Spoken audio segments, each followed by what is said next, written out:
L'autre jour, je regardais une vidéo intitulée 4 projets cool du rap FR 2021.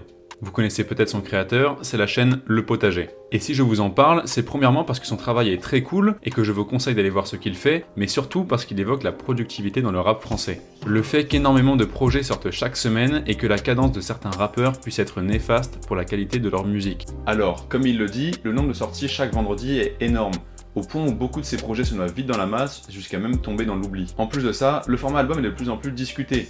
Est-il toujours utile et pertinent à une époque où le principal mode d'écoute est celui des playlists, où chacun peut créer son propre mix? Une époque où la création d'un ou de plusieurs morceaux mainstream dans un album permet de mettre la lumière sur celui-ci et de faire vendre davantage, mais à quel prix? Dean Burbigo en a fait les frais dans son album Grand Cru, et il en parle avec Mehdi Maizi dans son interview chez Le Code. Mais disons que le seul petit truc que je regrette un peu, c'est de ne pas avoir tenu, porter mes couilles jusqu'au bout et dire non mais il n'y aura pas de single sur cet album et je vais le faire comme je l'ai pensé. Alors, quelle est la durée de vie d'un projet musical aujourd'hui? La productivité des artistes nuit-elle à leur travail au final? Comment faire pour que son projet ne se noie pas dans la masse? Comment marquer les esprits et laisser sa trace dans le temps? C'est ce à quoi on va essayer de répondre aujourd'hui.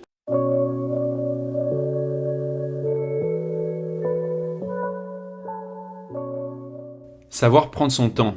Voilà peut-être l'une des solutions pour créer un album marquant. Alors on ne dit pas du tout qu'un artiste soit obligé de laisser plusieurs années entre chaque album pour qu'il nous impacte. On a le parfait contre-exemple avec Damso, qui a sorti Batterie Faible, Ipséité et Lithopédion en seulement 3 ans, avant de nous offrir Calf et Calf Infinity en 2020 et 2021. Mais savoir prendre son temps, c'est aussi une bonne manière de se renouveler, d'amener de nouvelles choses, que ce soit au niveau des thèmes, mais aussi dans le style de rap. On peut prendre l'exemple de Split de Jossman qui a reçu un accueil assez mitigé pour plusieurs raisons, et l'une d'entre elles était le manque de renouvellement des thèmes abordés, qui pouvait se résumer grossièrement avec un titre du projet, Argent, drogue et sexe. Alors bien évidemment, tous les rappeurs ne peuvent pas se permettre de partir avec toute leur équipe aux quatre coins du monde pour chercher de nouvelles ambiances, de nouvelles inspirations comme l'avait fait Nekfeu, et au final, même s'il a sorti Les Étoiles Vagabondes 3 ans après Cyborg, l'album n'a pas fait l'unanimité, bien que musicalement il était très intéressant. Alors non, prendre son temps ne signifie pas que l'artiste en question va créer l'album le plus marquant de l'année. Mais si on doit prendre des exemples significatifs, rappelons que PNL se sont laissé le temps après l'album Dans la légende pour sortir Deux frères. 2 événements musicaux, et si on parle d'événements, ce n'est pas que pour leur com qui a été un sans faute depuis le début, mais c'est aussi parce que leur musique a impacté les auditeurs. Que l'on aime ou pas leur style de rap, c'est indéniable qu'ils auront laissé leur trace dans le rap français, même si tout s'arrêtait maintenant. Dans un autre registre, on a Orelsan, qui a laissé 6 ans entre Le Chant des Sirènes et La Fête est finie, même si entre-temps, 2 albums sont sortis avec les Casseurs Flotteurs. 6 ans qui ont permis la création de ce qui est probablement son meilleur album. Une pause qui a permis l'arrivée de nouveaux thèmes, de nouvelles problématiques et une musicalité différente. Certains rappeurs ont su prendre leur temps pour se créer une identité forte et ainsi développer un style propre à eux, et c'est ce que Théo va vous expliquer maintenant.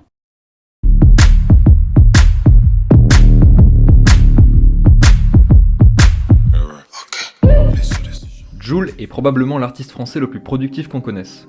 Il a sorti 26 projets depuis 2014. 26 projets. Et qu'on aime ou pas sa musique, on peut pas nier sa productivité qui est juste impressionnante. En plus de ça, il a su fédérer une fanbase et se créer une identité forte grâce à sa simplicité et sa joie de vivre. Tu fais le signe Jul, merci.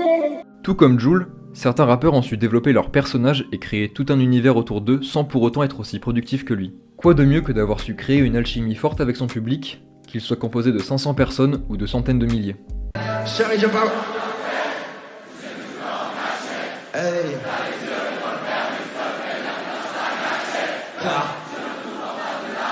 What? Une fanbase prête à tout pour défendre l'artiste en question et ses projets. Et je suis sûr que vous en avez déjà en tête, que ce soit par exemple le 667 avec ses nombreux rappeurs, ou dans un autre style, Laylo. Pour le 667, prenons pour exemple la tête d'affiche, Freeze Corleone. Lui et Laylo n'ont pas grand chose à voir musicalement, mais ont su compter sur leur public pour propager leur travail. Il y a qu'à traîner sur Twitter un jour de sortie pour comprendre l'ampleur de leur propagande. 2 artistes au style particulier qui n'entraient pas dans les codes du mainstream, mais qui ont su marquer les esprits et finir par s'imposer dans le paysage du rap francophone. Laylo aura dû attendre son 5e projet solo, Trinity, pour voir arriver le disque d'or, et la menace fantôme du côté de Freeze Corleone. On l'a vu, les réseaux sociaux sont un moyen privilégié de rapprochement entre un artiste et ses auditeurs. Pour autant, de nouveaux supports continuent d'apparaître, sur des plateformes auxquelles on ne pouvait pas réellement s'attendre. La plateforme de streaming de jeux vidéo Twitch par exemple, sur laquelle on a pu voir des artistes comme F430 avec Côté et Kameto, ou bien même Big Flo avec ses propres lives. Ça a pu contribuer à démystifier le statut d'artiste, et à montrer qu'eux aussi ils aiment passer un bon moment à rire entre potes. Quelle est cette race de chien? Faire la côte-côte. Ah ouais. Et certains rappeurs veulent pousser encore davantage le dialogue avec ceux qui les écoutent, qu'ils puissent s'investir à proprement parler dans un projet main dans la main.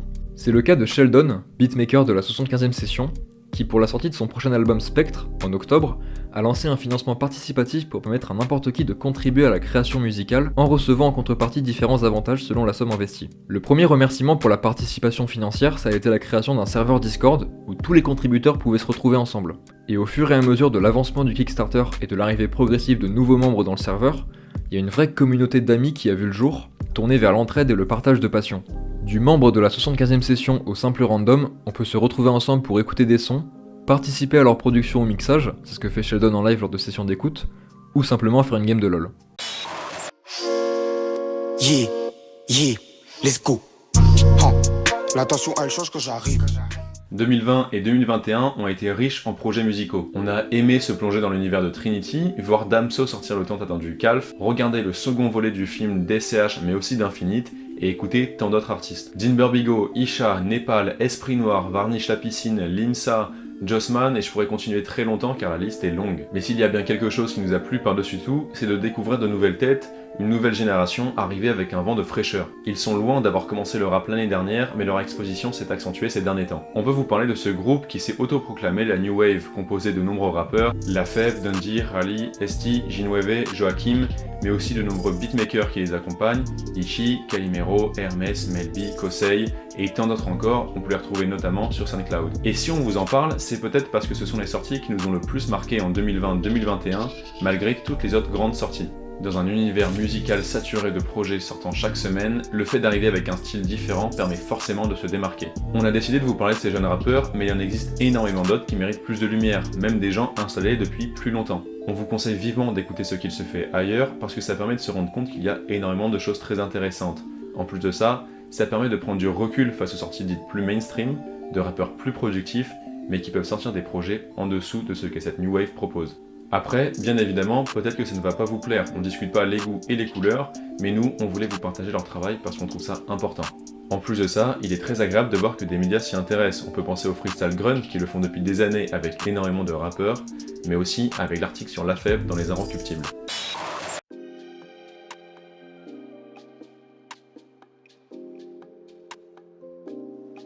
Alors, que penser de tout ça? Les rappeurs sont-ils vraiment trop productifs? Trop, on ne sait pas. Très, oui. Jamais le rap n'avait vu autant de projets sortir chaque semaine. Un rythme effréné, presque étouffant, et on peut se demander si les rappeurs ne se sentent pas obligés de sortir des projets pour rester dans l'actualité. Et chez certains, cette productivité intensive entache malheureusement leur travail. Alors que certains rappeurs sortent de plus en plus de projets réfléchis pour que certains morceaux passent en playlist, eh bien c'est tout sauf dérangeant.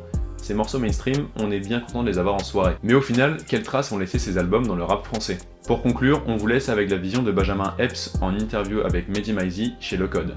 Et finalement, les albums, on les fait pour quoi? Pour les vendre sur le moment? Ou pour se dire, dans 10-15 ans, qu'est-ce que j'ai laissé en tant que Benjamin Epps, quoi? C'est à ça que tu penses, toi? Moi, c'est à ça que je pense, tu vois.